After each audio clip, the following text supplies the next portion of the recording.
Dans le cadre de la mise en œuvre du projet Redonner l'espoir aux déplacés, RED, l'Association malienne pour la promotion des entreprises féminines, AMAPEF, a organisé la 3e session du comité consultatif local du projet dans ses zones d'intervention, à savoir Douanza, Koro et Bankas. À Douanza, cette rencontre en présentiel et en même temps virtuelle dans la salle du conseil de cercle a été une occasion de faire le point de l'exécution du projet avec les acteurs au dire du point focal de la dite ONG. L'objectif, c'est pour inviter tous les membres des acteurs. C'est pour faire les points de l'état d'exécution du projet. On a amené tous les acteurs pour partager les mêmes objectifs. Donc les participants quand même, ils ont bien noté.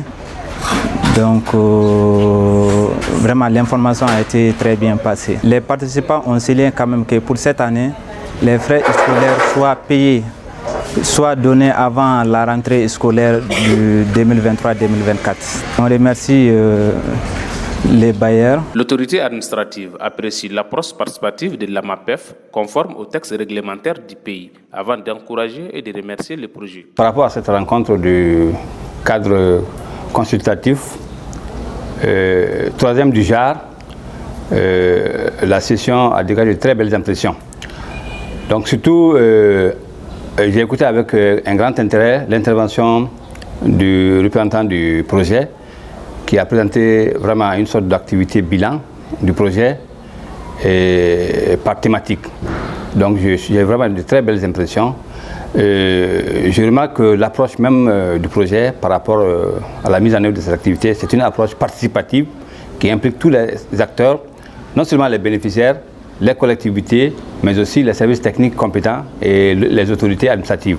Donc c'est l'approche que vraiment j'ai beaucoup salué, qui est conforme à la politique qui est dictée par nos plus hautes autorités et qui va dans le sens du respect vraiment des lois et des textes réglementaires de notre pays et surtout le respect de l'autorité de la souveraineté du Mali. Et nous avons des petites insuffisances, notamment en ce qui concerne les kits pour le maraîchage. Les groupements bénéficiaires se sont plaints un peu de comment évacuer les produits maraîchers après récolte au niveau des différents marchés et foires. Donc c'est un problème qui est là. Et au niveau de l'accompagnement des apprenants, notamment les élèves au niveau du fondamental, mais aussi l'enseignement technique professionnel. Et il y a la mise à disposition des kits scolaires à temps, parce que c'est des kits qui ne sont pas donnés à temps, mais aussi il y a un élément important qui manque dans le kit scolaire en termes de didactique scolaire. Il s'agit du livre. Le livre étant un élément important dans l'apprentissage scolaire, il est bon et essayant que le partenaire mette dans ce kit les livres appropriés, ne serait-ce qu'un livre pour chaque apprenant, pour qu'au niveau de la rentrée, ils puissent bénéficier effectivement de tout le nécessaire pour que leur morale puisse être sauf pour pouvoir continuer à travailler correctement à l'école. Voilà, vraiment, je demande qu'ils voient aussi, encore si possible, dans la mesure de leurs possibilités, comment augmenter le nombre de kits au niveau des associations féminines qui bénéficient de ça, parce qu'au niveau de certains périmètres maraîchers, il y a un problème d'eau qui se pose. Donc s'ils peuvent revoir aussi en fonction de leur budget et faire une petite augmentation pour que les femmes puissent être vraiment soulagées.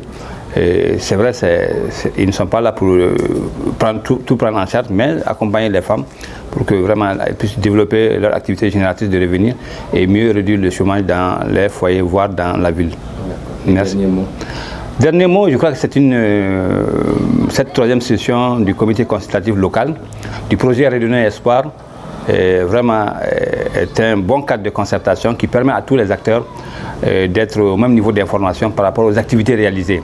Donc je demande à ce que ce cadre puisse se pérenniser et voir comment ajouter d'autres acteurs pour compléter un certain nombre de choses, notamment le suivi au niveau de l'enseignement professionnel et technique et des sortants du CAP et du BT. Et même si on leur donne un fonds pour qu'ils puissent s'installer, il est bon qu'il y ait un comité de suivi pour que les activités vraiment puissent être durables au niveau de ces jeunes sortants des écoles professionnelles et techniques. Les bénéficiaires, personnes déplacées internes, membres du comité consultatif ont remercié le projet RED avant de l'inviter à consolider les acquis et à multiplier les actions. Dans cette rencontre, nous avons retenu beaucoup de choses, puisque toutes les activités antérieures qu'on a fait comme des ramassés. Par exemple, les différentes formations qui sont passées. Par exemple, en Dogoso, en maraîchage, en savonnerie, en menuiserie et en couture. Et donc vraiment nous avons été très satisfaits et nous remercions infiniment les projets et tous les partenaires. Et toujours continuer à nous soutenir et les projets aussi soient viables.